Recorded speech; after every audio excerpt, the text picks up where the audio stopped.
I did read Sean's book when it first came out, I think, and when he talked about the first time in WWE, he kind of blamed you for apparently having sex with a girl that Jimmy Jack Funk was. That was okay. So now I'll get you to tell the whole story. So we called like everything I just said about Terry Garvin giving us a starting date. Yeah.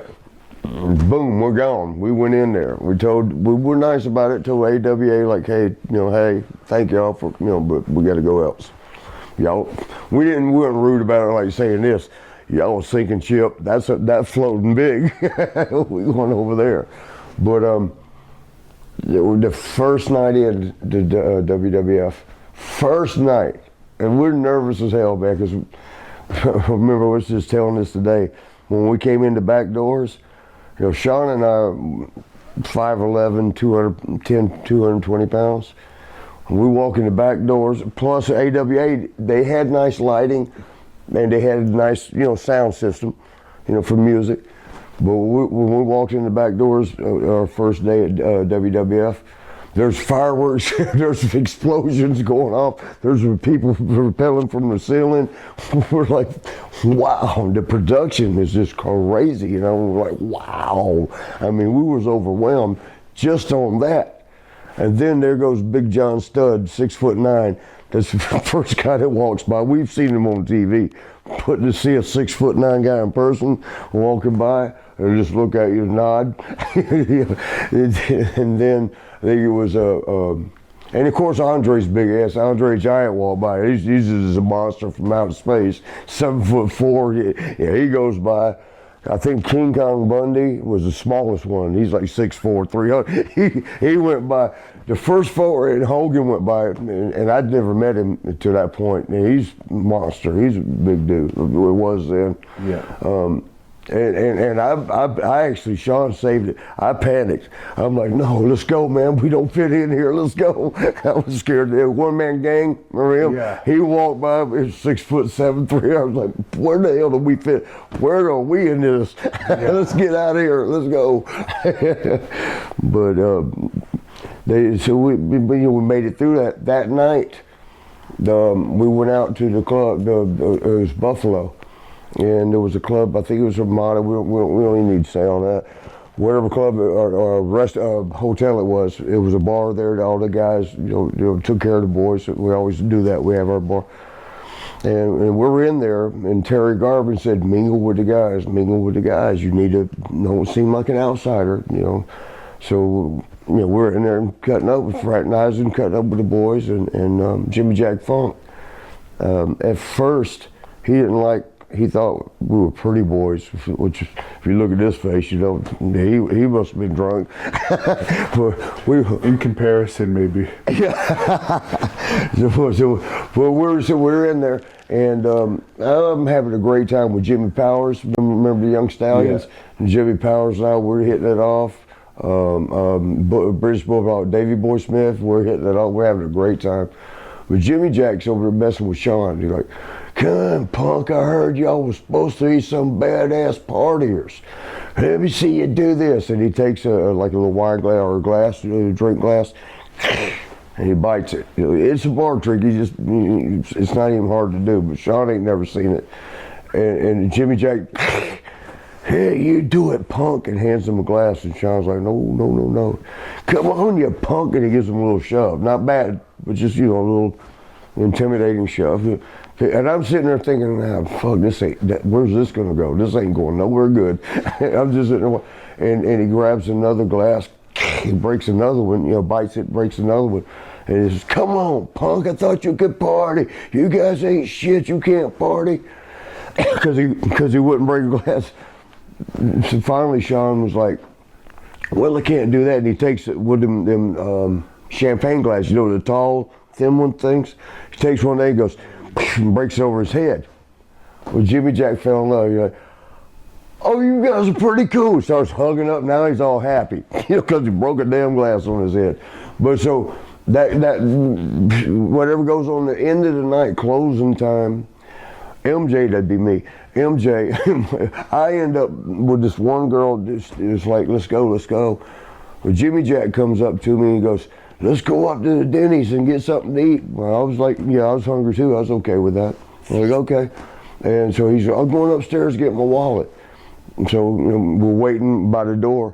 And the girl she got this low cut top and she's filling it over the top. And she was pretty blonde, rubbing on me, and she's like, let's go. I said, well, no, we gotta wait on Jimmy. She goes, and she even did it, she goes, do you want to go with him or do you want to go with me? So I went ahead and got in the car with her. we get in the car and she went the wrong way. Had to turn around and come back right by the hotel. Now Jimmy Jack's out front looking around and he sees us and I'm like, and I'm doing this, like out the window, I'm pointing like I'm telling her to pull over. I'm like, damn, turn around. But I wanted him to think I was saying like, turn in, but she wasn't gonna turn in. She was not gonna turn. So he got very upset about it because it ended up being one of I hate to say the word rat, but that's a term in our industry. Yeah. Well, I mean, at least in the rock and roll world, they call them groupies. we have to go down there with rats. But so evidently it was one of his girls. I had no clue of that. I mean, I didn't know. But that's where everything went wrong because he got real mad about it. He thought I was disrespecting him by letting him go get some money for dinner and I'll leave it with your girl. I had no clue. Is he even still alive? I think he is. We haven't heard anything from him for years. Billy Jack's alive.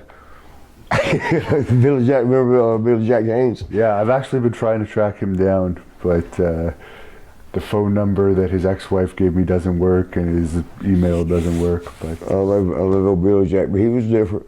Yeah.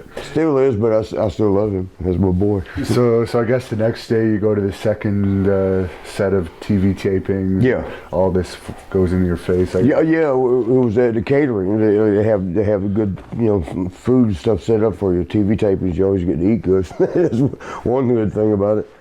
But yeah, I remember coming up. And here comes Jimmy Jack right up in my face, and all bowled up. And see, I partied a little bit that night, so I had a buzz, a pretty good buzz. So when I got up the next morning, I was just hung over. Like all I remember was a good time. We had a good time. Yeah. So when I came, I had completely it slipped my mind about the part where the girl, was right. Because we've all been there. Yeah. So here he comes, man, right up in my face. What are you doing, you punk? And I'm thinking, at first I'm thinking, and it's right in front of everybody, all the boys. We're new in there. There's Harley. There's everybody's right there, and the air is quiet. I mean, just like everybody's forks dropping. They just watched the show. So it was like you knew you was on point. You were on spot, and I thought he was maybe kidding because I remembered a good time. I had a good time that night. And I mean before the girl. I mean I had a good time with all the boys, and I was confused when he was yelling at me. I'm like, is he serious? And he like, yeah, punk, you know what you did? And I'm like, I even asked him, I said, are you being serious? What are you talking about? I thought we did good last night. I thought we had a good time. He goes, you told the limo driver I was a jobber and you ought to be beating me and that you was a star. And this is all like not true. And that's the worst shit you could say in front of the other boys. Here's these new guys just come in and we call one of their, we ain't family yet. We just getting to be family. Yeah. We just got there. So you calling one of their family members a jobber? It was the right thing to say to piss them. Man, I was looking at them like, I was panicked. I'm like, that wasn't said. That wasn't said. He said the right thing to make everybody mad. But, and then Sean comes walking up behind me and goes, and this one, because remember I told you about him breaking the glass? This one, he's throwing drinks at the bartender, breaking it behind the bar, which didn't happen at all. And tearing up the bar and getting us kicked out of the place. And man, it was like, oh God, man, he just killed it. He just destroyed us in front of the boys. And then the last thing he said was, I'll see y'all tonight. We'll see who's the jobbers. And I'm thinking, what's that mean? You go look at the sheet and see what match you're on. guess who we're working with? I thought, oh no, our first damn match, because the first day, we didn't have a match that day. We just, we were there. It was the second day of TV taping. The second day was our match, our matches, introduction matches. First match you're gonna have in your damn new place, this guy who's mad as shit at you about that girl. And then Sean blamed that on me. In this book, he said, I saw Jimmy Jack, and I'm doing his voice even though, it was words. I read the book. He says, I saw Jimmy Jack upset with him, so I implored him. First of all, I thought, ghostwriter, Sean has never used that word. I implored, what the hell? I implored him to tell me the truth. Tell the truth about what? What I lie about? I didn't do nothing. But so yeah, he kind of made it look like I was the reason when it wasn't even close to true. Wasn't even close to true. That was the reason. Jimmy Jack's actually apologized to me since then. Okay. He said, brother, we was on the road 30, 40, 50 days. I'm so sorry about that. Because then we got let go. we was, after we did our match, we actually went ahead and had our match. It was good. We had a good match with him. And then Jimmy Jack was a little. Did they use it on TV? I don't know if they did or not because they let us go. So they may not have. I don't remember. I just know it was pretty good. It was good. And, Jimmy Jack was a good worker. He was a very good worker. And I remember we were leaving that night. And Vince was like, I remember looking at us and he goes, hey, you guys, like, how do you say it? Rock and roll, have a good time, but don't party too much. So we didn't know, we're like, okay, that's a mixed message. What do you mean by that? It's fun, rock and roll, don't party too much. Something ain't right about that. Sure enough, Terry Garber said, Marty, y'all need to pay your own way, fly in and have a meeting with Vince. And he was pretty much saying, y'all gonna get let. This is the way to save your job. A chance. It may not save it, but here's a chance. Go over there and talk to Vince. We did. Bought tickets, flew out to Connecticut. Sitting in a couch thing like this. Sean's got his legs crossed. He's got his new snakeskin Cowboys on. We're waiting in the lobby at the WWE building. Vince comes walking in late. He can walk in late, it's okay, I guess. But he goes walking in, and he looks at Sean's boots. He goes, nice boots. Oh, shit. Sean's like, oh, thank you. He goes, they're made for walking, We're like, oh, no. He goes, oh, just kidding. So then we go in and sit down and talk with him. Then he tells us, y'all are done.